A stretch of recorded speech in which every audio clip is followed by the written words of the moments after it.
I want to welcome everybody who has joined us today. We already have a very large audience. We expect to have an even larger audience here within a few minutes. We are going to be talking about vaccine today, and I am thrilled to both have a panel of our physicians, scientists, as well as HR to answer a lot of questions that may have come up, both about the vaccination process for people people in your family and others who may be hesitant about getting the vaccine, or just questions that you have. Let me talk about a few topics we won't be talking about today, but we will link to those topics for you all. In a former town hall, we had a conversation with Dr. Muir about obstetrics and gynecology. In that town hall, we covered a lot of topics, from vaccine during pregnancy and vaccine during lactation or breastfeeding, and even leading up infertility questions. We will send out the link to that later on so that people who would like to view that can view that section of a former town hall. In addition, one of the questions has come up for people who are very interested in the vaccination process. For those in the 12 to 16-year-old group, we expect that vaccine here, hopefully within the next month. We will be doing those vaccinations, but we're also not going to spend a lot of time talking about that today. We're really going to be talking about the questions that you have raised. And I'm going to both turn it over for individuals to cover the questions that came to us before the meeting, and then we'll add on those questions that come up during this town hall. I want to remind everybody that you can text in your questions to us, and we are thrilled to try to answer as many as we can during this hour. Knowing our time is tight, I'm going to turn us over to Dr. Sostman, who's going to run through some of the basic questions on the vaccine that have come up. Dr. Sostman. Thank you, Roberta, and I'm very pleased that we can all be here and talk to you about some of the questions that you have. I'm going to do a quick dive through some of the technology and some of the most recent data on both efficacy and safety. I'm going to go fast, but these slides will be available, and you can watch them as often as you like.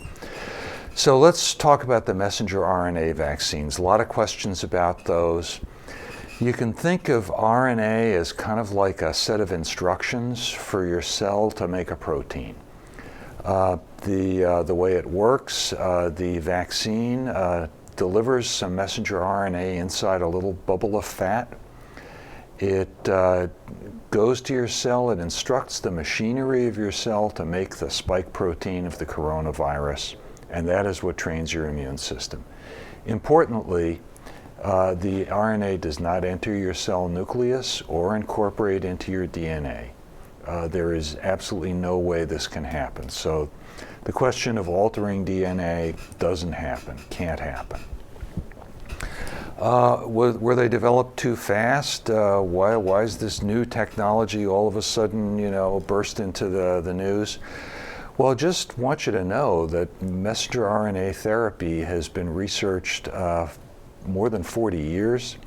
The first experimental vaccine using messenger RNA therapy was in 1978. That is when my first child was 1 year old, and look at me now. So it was a long time ago. Why has it been effective now? Because a bunch of technical obstacles have been overcome recently. Being able to deliver it to your cells, protecting it from being digested by the digestive machinery in your body, through advances in nanotechnology and understanding of virology. Now, as you know, there's the J&J vaccine, which is not a messenger RNA vaccine like the Pfizer and Moderna vaccines. That is using what's called viral vector technology. In principle, it's very similar, but instead of using a little bubble of fat to deliver RNA, it uses a non-replicating virus to deliver DNA. So that DNA goes into your cell, goes into the nucleus, instructs your cell to make messenger RNA, and from there on in, it's exactly like the Pfizer and Moderna vaccines. The numbers you see for how efficacious these are going to vary a little bit depending upon whether it's a clinical trial or a report of, what's happened in real-world vaccinations, when it was done, what country it was done. But basically, the news is just like it's always been. The mRNA vaccines are in the 90 to 100% range for protecting you from symptomatic COVID, basically close to or at 100% for protecting you from severe disease or hospitalization or death. J&J a little bit less for symptomatic disease, but in the 90 to 100% range for severe disease, 100% for hospitalization or death. So these are just about as good as it gets for vaccines. The question has come up many times about what about asymptomatic infection, and can I transmit the virus even after I've been vaccinated, even if I don't feel sick?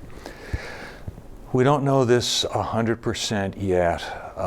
But really, I'd say every time we see a new study or a new piece of real-world evidence, it's very consistent with the very early non-human primate experimental studies that showed that really you do not get infected with the coronavirus, even if you are not symptomatic, and therefore you cannot transmit.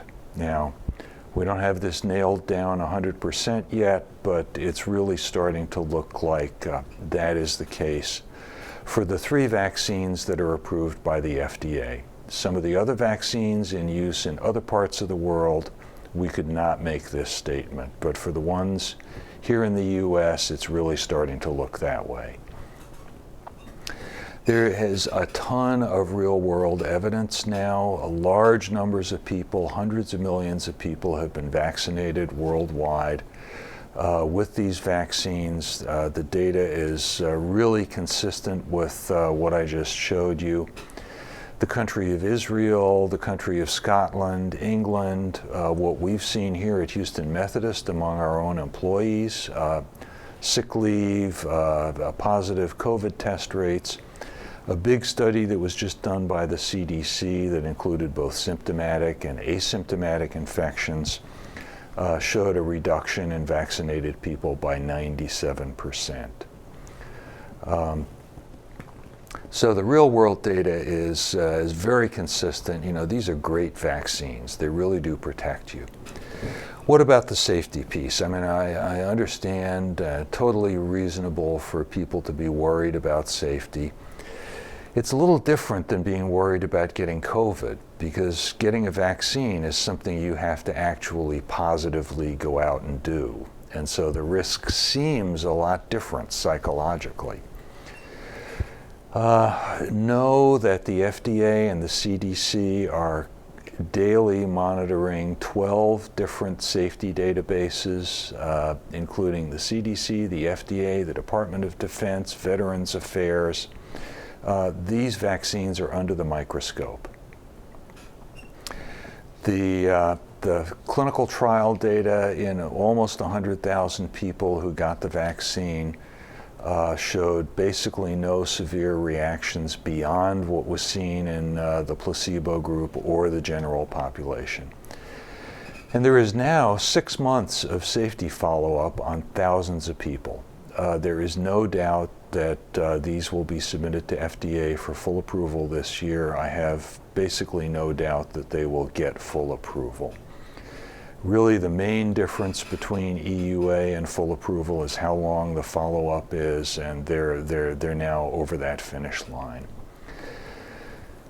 We knew that things that are going to happen 1 in a million times are probably not going to be seen in a trial that vaccinates 30 or 40,000 people. So what have we seen now that in America we've had 124 million people who've gotten at least one dose of the vaccine? A few rare reactions, the severe allergic reactions, mostly with Moderna and Pfizer, some extended local reactions in the injected arm, mostly Moderna, a few systemic rashes. And then what's been in the news the last couple of days, the potential rare blood clot risk with the J&J vaccine. So let me tell you what we know about that. The vaccine use has been paused here in America. There was one patient in the clinical trial who had this rare blood clot. There have been 6 reported through the safety database, and there's kind of a rumor of another one out there. So let's say 7 for sure, maybe 8 in about 7.2 million vaccinations with this vaccine now. So about 1 in a million. Question is it due to the vaccine? Maybe not, because actually what we're seeing with the vaccine is about 10 times less frequent than the baseline incidence of these clots in the general population. So for example, these brain venous clots are seen in the general population about 1 in 100,000 people, 10 times more than we're seeing with the vaccine association. On the other hand, there are some reasons to think that it might be related to the vaccine. It's mostly seen in younger women.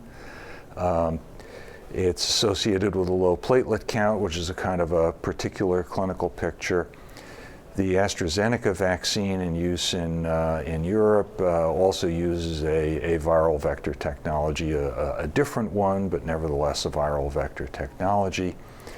And there's a clinical picture there, and they see an immune reaction to blood platelets. So this is under study, it's under discussion. Even if the conclusion is that this is related to the vaccine, it's 1 in a million. And just for context, 1 in a million is about the same as your chance of dying in a horseback riding accident. And if you say, well, you know, I just stay off horses, that's still your risk of dying in a horseback riding accident. More realistically, let's compare this to the risks involved in not getting vaccinated and being susceptible to COVID. Your chance of getting COVID, if you live in America, is about 1 in 10, actually 9.2%. If you get infected, your risk of the long-haul COVID syndrome with chronic fatigue, brain fog, heart complications, metabolic complications, thyroid complications, kidney complications. If you get COVID, your chances of getting one of those is about 1 in 3. If you get COVID, your chance of ending up in a hospital is about 10%. Could be a little more, but that's rule of thumb, 10%. If you get in the hospital, your risk of dying is about 10%, 1 in 10. So just standing here or sitting here or waking up in the morning in the USA, your chance of death from COVID is about 1 in 600. So you choose. 1 in 600, death from COVID. Worst case, 1 in a million, a vaccine complication. I don't think it's too difficult of a choice. So, hope that information is helpful in your thinking. As I said, those slides are going to be available for you to review if you wish, and we'll take questions later. Well, let me see if I can ask a few right now that are Sure. clarifying questions. So the first one is around this, when you said it goes into a cell, it does not alter your DNA. People have asked the question, let me just give you the flavors of it. Does it change your genetic code, or is this vaccine genetic therapy? The answer to both of those is no. It does not change your genetic code, and it is not gene therapy, which actually does change your genetic code. So It's basically giving your cells a little instruction to make some proteins. Okay, and is the vaccine made from any aborted fetal cell lines? The Pfizer and Moderna do not touch, relate, or use in any way, shape, or form fetal cell lines. The J&J vaccine does have a step in the manufacturing process that uses a cell line that was ultimately derived from a fetus that was aborted in 1987.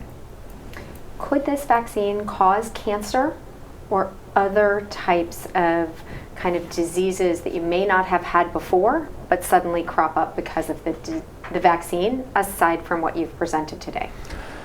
Well, you know, in life you learn never to say never, but the chances of these vaccines causing anything like that, it's not going to happen. The other thing you said was that you expect the FDA to approve this year. Is it experimental until the FDA approves it? Or what is the difference between where we are in an emergency use authorization to them fully approving it? It's mostly a bureaucratic difference. An EUA use is definitely not considered experimental. So you would not classify any of these 3 EUA authorized vaccines as experimental. The FDA obviously does post-marketing surveillance and likes to follow things for a longer period of time before granting full authorization. But really the difference is pretty much the difference between 2 months of follow-up and 6 months of follow-up, which we're already at. Okay, and the kind of concern and the hesitant folks are saying, I'll wait. I'd like to wait for 1 year of follow-up or 2 years of follow-up. You know, I know you went through the risk of COVID versus the risk of a vaccination concern. Is there any other advice you can provide to folks? It's understandable to be hesitant with something like this, and you know, definitely I empathize. But really, my advice is to get vaccinated. I got vaccinated. You know, my family, as some of you know, live in Italy. They don't have access to vaccines yet. You know, my son goes to bed every night, you know, wishing that he could have a vaccine, and my wife goes to bed every night wishing our child could have a vaccine. We're very lucky here in America to have this opportunity. I urge you to take advantage of it. And can everyone expect booster doses for the next few years? I think so. We don't know for sure, but I'm pretty sure that's how it's going to play out. Okay, you have some similar questions that we are going to address with Dr. Drews in splitting this up. We've kind of taken 2 different tacks at this depending on the question. So Dr. Drews, let me turn it over to you. Great, thank you so much. I have the unenviable job of going after Dr. Sostman, who presented so clearly, but do want to share with you some thoughts related to COVID and the COVID vaccine as well. Just related to my slides, if you have access to those. All right. So some of the questions that come up are related to the safety of the COVID vaccine. And I think that Dr. Sostman has touched on that a little bit already. But also wanted to say some people have questions about if they've already had COVID, do they actually need to receive the vaccine as well? Next slide. Waiting for me to advance. So sorry.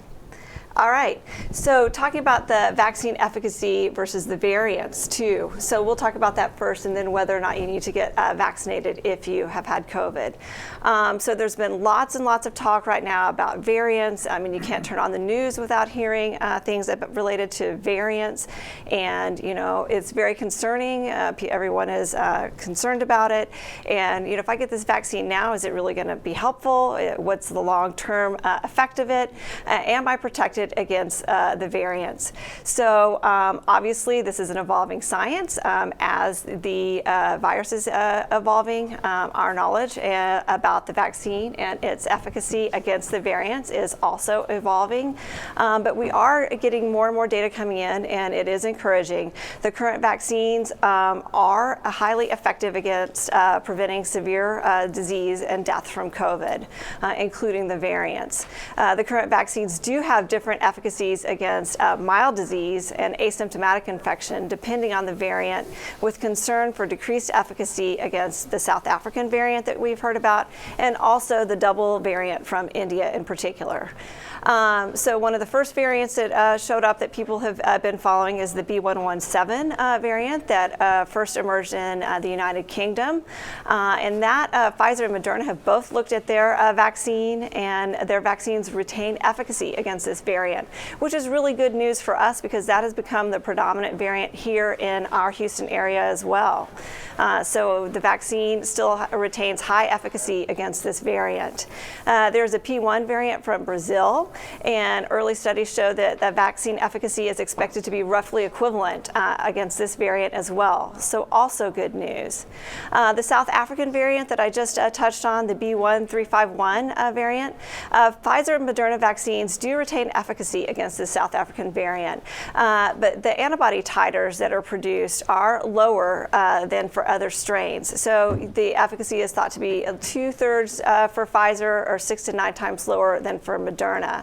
And so the efficacy is estimated to be about 60 to 70% instead of the 95% which is cited for the wild type strain. So still very, very good when you think that our annual influenza vaccine is normally about 60% effective. So still effective, just less than the 95%. We are spoiled with that 95%. The double variant that first showed up in India but has been seen in the San Francisco area as well.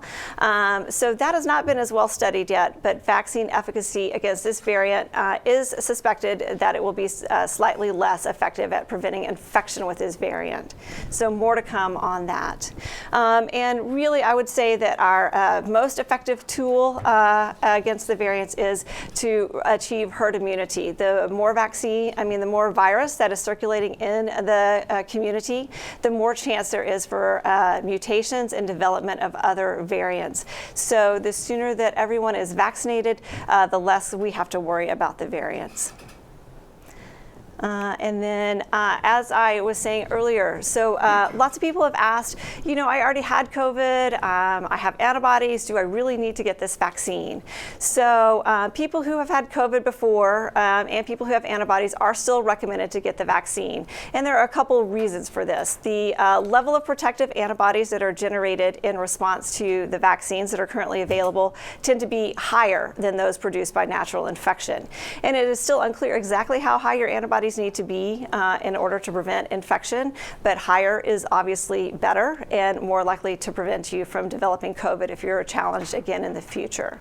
So that's one reason, because of the level of the antibodies. But there are some people who've had natural infection and they go and measure their antibodies and they have high titers. So then the question is, does that type of person still recommended to get the vaccine? And they are. And there's two additional reasons that they are. One is the duration of the immune response. The antibodies that we generate following a natural infection with COVID don't tend to last that long. And so, after about 90 days, then we have seen for a lot of people that those antibodies titers start to wane and people are susceptible to reinfection with COVID. It is still unclear how long the antibody response to the vaccine will last. Obviously that is still being studied, but it is expected to be more durable than the response to natural infections. So higher levels that last longer. And then the third reason is it's thought that the response to the vaccine may be more robust and a more varied response, so that you're more prepared to fight off different variants if you were infected with a variant rather than natural infection. There's some early data from studies that will suggest that actually the vaccine induces better protection against variants than your natural infection would. So for all of these reasons, even if you've already had COVID, the vaccine is still highly recommended for you. So, question about side effects from the COVID vaccines. I think Dr. Sostman also touched on this, but it is really important because, as he mentioned, people who are going to get a vaccine are feeling well. They're not feeling sick when you're going to get a vaccine. So people really want to take this into consideration. So severe allergy and anaphylaxis has been reported in 4.5 per million doses of the mRNA COVID vaccine. So that's the Pfizer and the Moderna vaccines. So really an extremely low rate. And vaccine sites are monitoring people for allergy and are prepared to deal with that. As Dr. Sostman already alluded to, the Janssen vaccine, which is also known as the J&J vaccine, is currently on pause due to the 6 cases of the unusual blood clots in the 6.8 million doses. And that is warranting further study and evaluation. But, not to forget the risk of death from COVID. So again, that is 1 out of 600 per year. And so the risk of not getting vaccinated is substantially and significantly higher than the potential risks associated with the vaccine. So strongly recommend vaccination. And then other questions come up. So, people are still recommending masks after vaccination, and, what about all of our personal protective equipment? And so we would say that masks are still indicated for healthcare workers, patients, and visitors to Methodist facilities, regardless of vaccine status. And it's important that we wear masks properly. If you're wearing a tie-back mask with both of the ties tied, and you want it to fit tightly across your face. And the primary reason to wear a mask is to prevent transmission of infection from the person who's wearing the mask, as you know, to others via the respiratory droplets. But wearing a mask also helps to give protection to the person who's wearing the mask from exposure to the SARS-CoV-2 virus. So this is an added layer of protection. So yes, we are all vaccinated, but Dr. Sostman went through all of the efficacy, and these vaccines are great, up to 95% effective, but that's not 100%. So there are some people who have been vaccinated who will not mount a sufficient protective immune response, and we are certainly here working in the healthcare field with very vulnerable patients, and so we want to add this extra layer of protection for everyone. And an additional bonus of the masks is reduction in the spread of other respiratory illnesses. Our influenza rates really plummeted this year. This is how our flu seasons have been recently, and you'll see that in the beginning of this year we were having some active influenza. Then we get to March when we start wearing masks, and influenza went to essentially 0, which has been really interesting and amazing. So it's led a lot of people to think that maybe, whereas we used to make fun or of people who are wearing masks, that maybe it wasn't such a bad idea, and maybe it's not a bad idea for respiratory season in general. And that also comes up to another question that I have been asked by some people is, what about the COVID vaccine and the flu vaccine? So if I've gotten the COVID vaccine, do I need to really get a flu shot? Or, I already got my flu shot this year, so I don't think I need a COVID shot. It's actually not true. The influenza vaccine does not give you any protection against COVID, and conversely, the COVID vaccine does not protect you against influenza. You really have to get both vaccines for protection against both COVID and influenza. It is important when you're getting the COVID vaccine to remember that it should be separated from other vaccines by at least 14 days. So although you need both of them, you don't want to get both of them at the exact same time. Hopefully, as it seems that we're likely to need boosters at least annually in the future, maybe we'll have a co-formulated combined COVID flu vaccine in the future, but until then, we really need to get both vaccines. And that's all I have. So I just have a couple of questions that have come in, a little more detailed on your questions, which let's start with the general one. There was a question came in that said, folks are saying these vaccines aren't really vaccines. Is there any truth to that? No, these are absolutely vaccines. The definition of a vaccine is something that is given to you to induce your immune response, and that's absolutely what these vaccines do. I had COVID, and after 90 days, I finally turned negative. Is there any guarantee that I won't turn positive again after this vaccine? Meaning, could the vaccine cause someone to become positive? So yeah, that's a great question. I've had a lot of people asking me that question. So the vaccine does not give you COVID. This is not a live viral vaccine. It's not even an attenuated viral vaccine, any of the 3 vaccines that are currently licensed here in the United States. And so they do not give you COVID, and they cannot give you a positive COVID test. In fact, it's really the opposite. They are helping to protect you from reinfection and from developing COVID again in the future so that you will not have a positive COVID test. And if a person can't get their second mRNA vaccine because they had an allergic reaction to the first, or they don't get antibodies after their normal 2 doses, can they get a different vaccine? So that is something that might be possible in the future. Currently, the only 2 vaccines that are available to us here in the United States would be the Pfizer and Moderna mRNA vaccines, while the J&J vaccine is on pause. So that's not an option right now, but in the future that would be. I do want to thank Dr. Drews. She often is a guest at these town halls. If not, she's sitting behind the scenes answering many of the questions. And so we will continue to have her back to answer each and every one of your questions. So thank you to Dr. Drews. Thank you. I'm going to switch over and move over to Dr. Appel, who is here visiting with us today to talk about neurological symptoms that may either have concerns from people that they should not be getting a vaccine, or moving to could they cause neurological type of symptoms. So Dr. Appel, I'm happy to start with these questions. Have there been any neurological symptoms reported from the vaccine, from getting a vaccine? There really have not been any neurologic symptoms reported. And I say that people may have had a headache, people may have had an arm ache, people may have had difficulties, but these are responses they could have had without the vaccination. We know there's an arm ache that can occur as a result of the vaccination, but it doesn't persist and is usually gone in a number of hours. Sometimes it can last a day. But this is not a persistent neurologic symptom and does not lead to any neurologic disease. So just going into a few where people had some detailed questions, which is, could this vaccine cause autism or Guillain-Barré? And I know there's been a lot of news around Guillain-Barré. So the Guillain-Barré question is an interesting one. And it's interesting because I think at the beginning, when we first learned that COVID-19 was here, I think Dr. Fauci raised the question of whether Guillain-Barré is something that we need to be concerned about. And he was quickly told by the FDA, the CDC, and a group of my colleagues, there is no evidence that the vaccine can cause Guillain-Barré, none whatsoever. Furthermore, there is ample evidence that inflammatory responses can result from COVID-19 itself. So the real issue is, do we prevent Guillain-Barré by not getting the vaccine? No, quite the contrary. You prevent Guillain-Barré by getting the vaccine, and you prevent immunologic problems.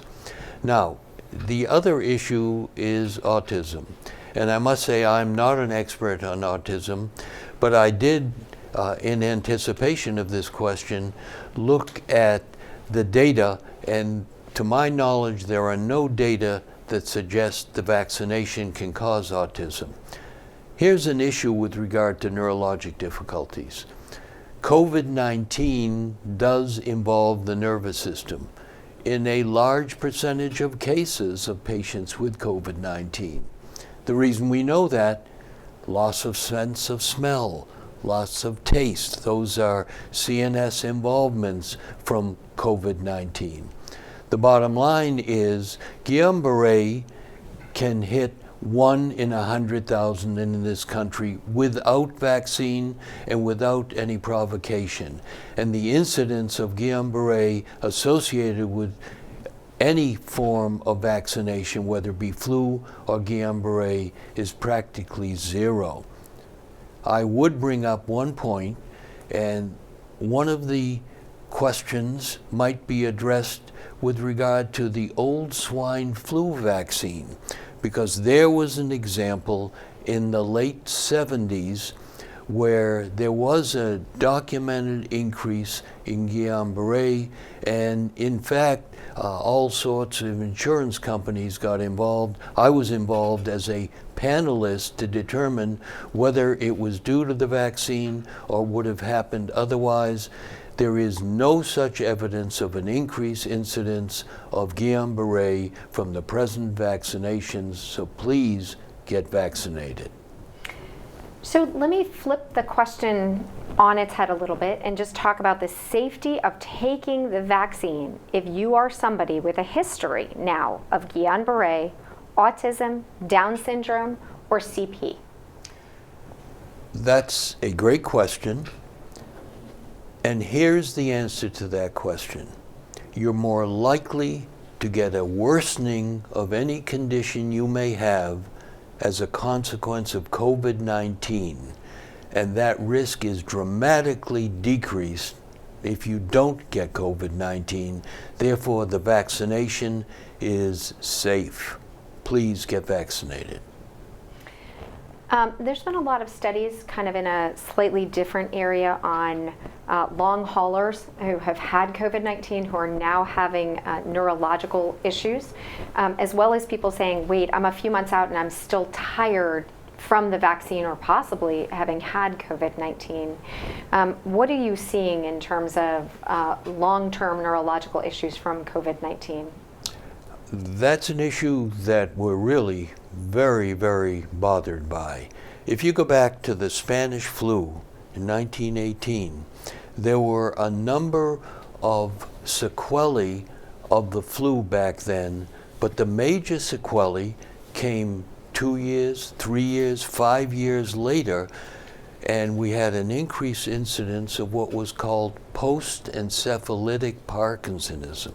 So the issue is the infection per se can trigger a whole variety of responses in selected individuals of serious neurologic deficit. We are not seeing that with the vaccination, and that's the reason that one needs to get vaccinated, because we don't want that to develop. We don't want to be dealing with an increase in of chronic neurologic diseases, Alzheimer's, Parkinson's, ALS, as a consequence of COVID-19. Dr. Appel, I want to thank you. Those were the key neurology questions that people have. I'm sure they have more, but and as you send them in, we will work to get them answered for individuals, but we really thank you for joining us today. My pleasure. Thank you. I'm going to switch over to Dr. Rubin. We have not had Dr. Rubin in the studio before. We have had most other people, but we have had a series of questions that have come up, whether it's rheumatology or immunology type issues. And so let me see if I can get some similar answers for folks from you. I have lupus. Will taking the vaccine exacerbate my condition? And what about rheumatoid arthritis? Well, the short answer is no. The longer answer may be it may feel like it. And part of the reason for that is that the vaccine produces a systemic inflammatory response. And it doesn't really matter where the response comes from. If the inflammation comes from flu, if it comes from the shot, if it comes from pneumonia, if it comes from your disease, your body feels the same. So it may feel like a flare. How do we know it's not a flare? Well, you know it's not a flare because it only lasts 24, 48 hours. We also know it's not a flare because patients who've gotten this don't require an escalation in medication, do not have new joints involved, do not have new organ involvement with their lupus. So it feels similar because the physiology is similar, but it's not necessarily, it's not at all a flare of your disease. And the same is true of RA.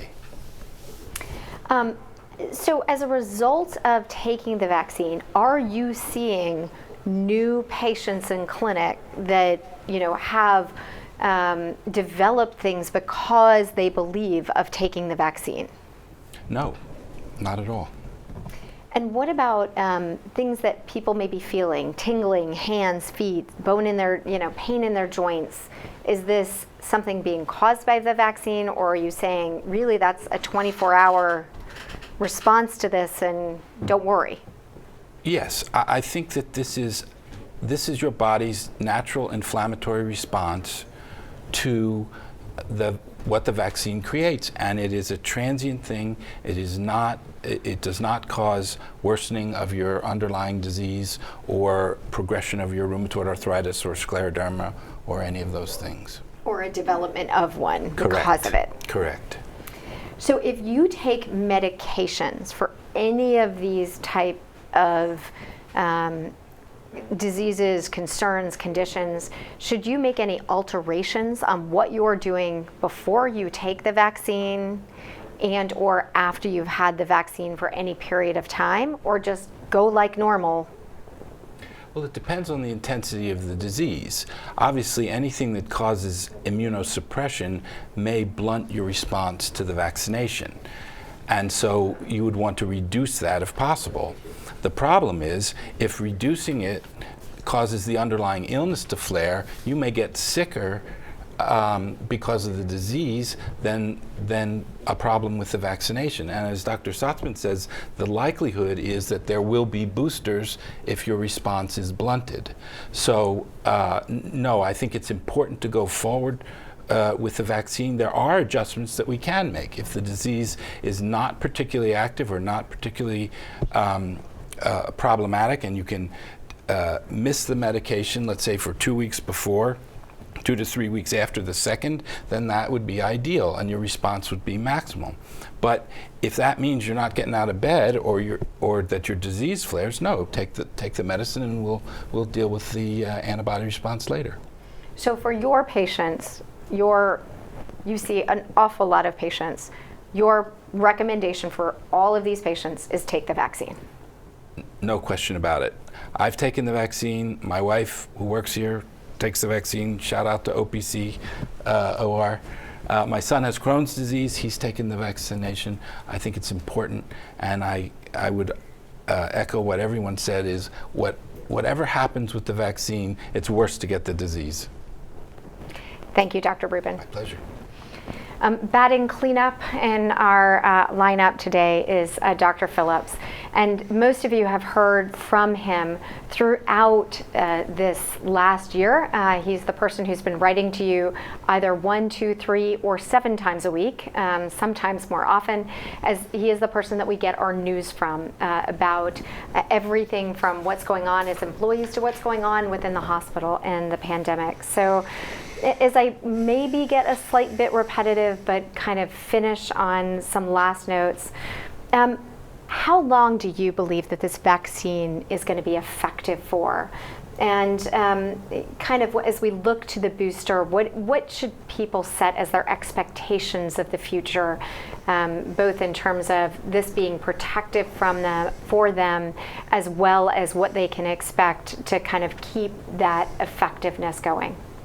Well, we've been very fortunate, as you've heard from both Dr. Sostman and Dr. Drews, that even with the emergence of the variants, there still is efficacy of the vaccine, and worst case scenario around maybe 50% with some of the variants that have come up.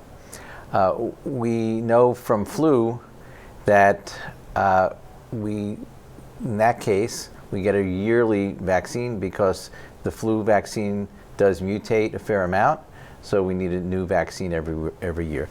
So we might be at an every year situation. We'll have to see. We just don't know yet. Right now, we've been fortunate that getting the vaccine does protect you against the various variants that have been emerging. More variants will continue to emerge, and if one emerges that will make it so that we don't have the effectiveness, then I'm sure we will be getting booster shots. What do you think will change about the work environment once everybody is vaccinated?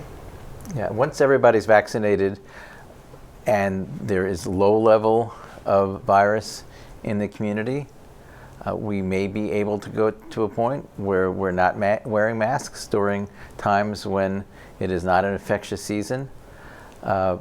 Personally, I've been very impressed with the fact that flu was very, very low in the community this year.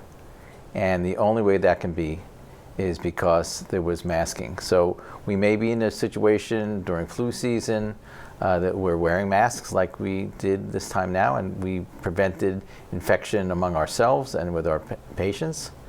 So we'll just have to see and play this out a little bit more.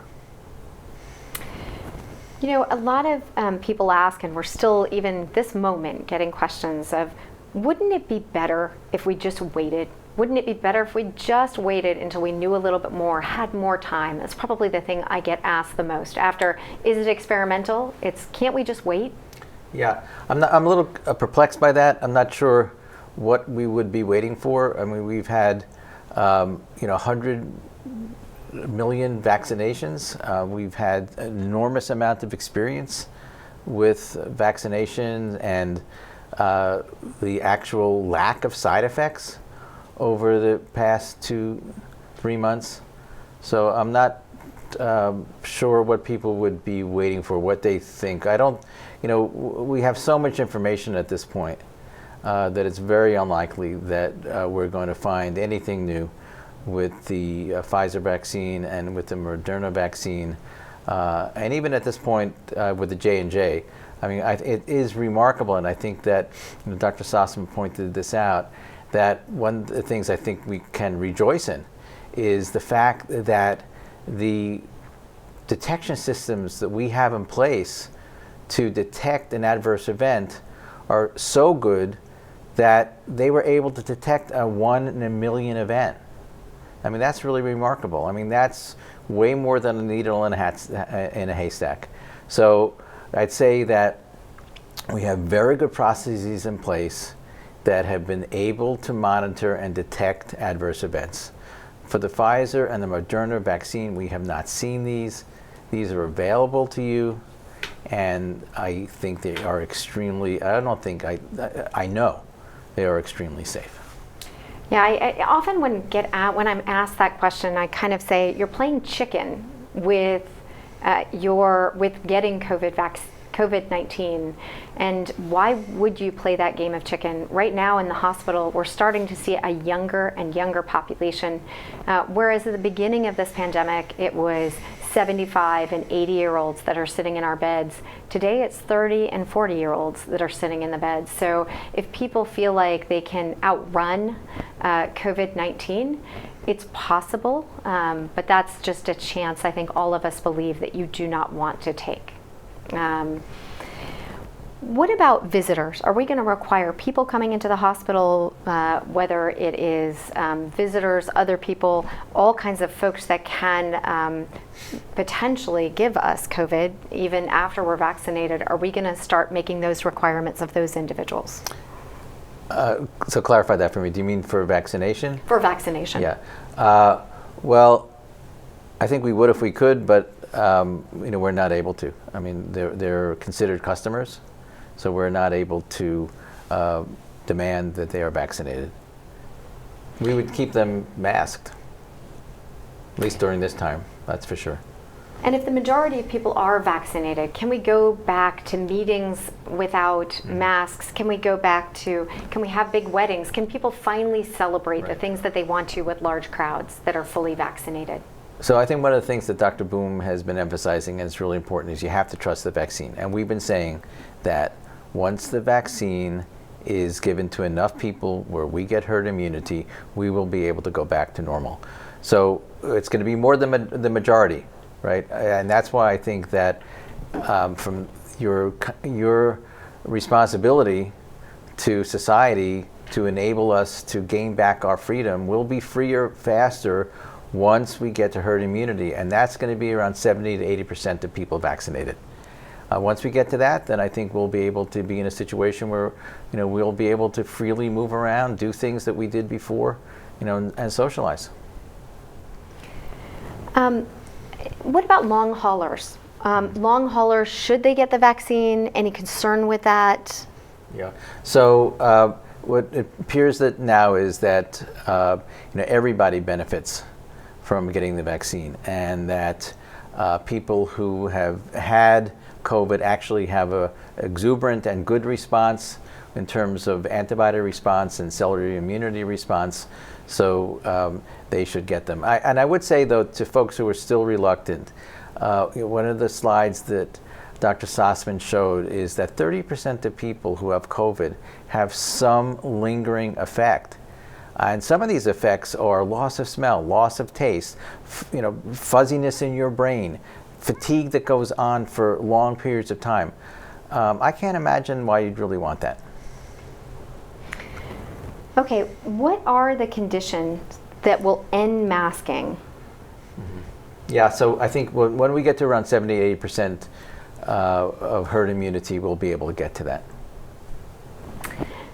Do you believe it's possible, if people want to get their antibodies checked, that they can do so? Yes. If you want to get your antibodies checked, your physician can write an order for getting your titers, and that can be done.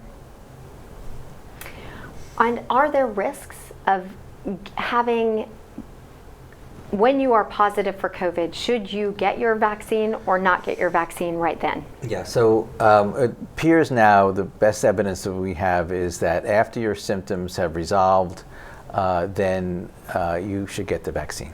Because you're going to get then a more exuberant and better immunity with the vaccine. I know it seems kind of odd that why would the vaccine, even give you more immunity than the infection did, but it turns out that it does. Do you have any other kind of parting words and parting set of advice for folks as we get to this top of the hour? I have compassion for people's concerns. I have understanding that people are scared about, some people are scared about the vaccine.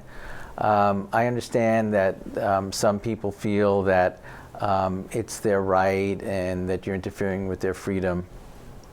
But I'd say that if you look at the overall societal view and look at what's our responsibility as one human to another, and preventing somebody else from getting ill, I think you need to take that into account as well. The consequences from somebody getting sick, from you having COVID, even asymptomatic, are not inconsequential.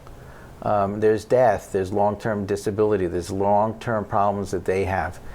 And if you don't get the vaccine and you pass on COVID to that person, I don't see any way that you can't think you had some level of responsibility for that.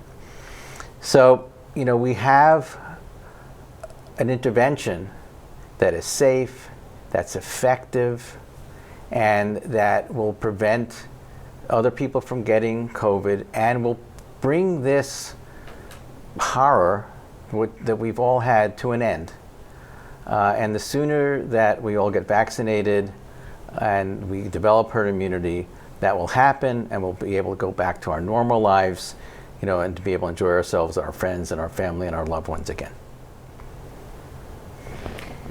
I hope that this hour brought both information and in some cases some comfort from the experts that you were able to interact with.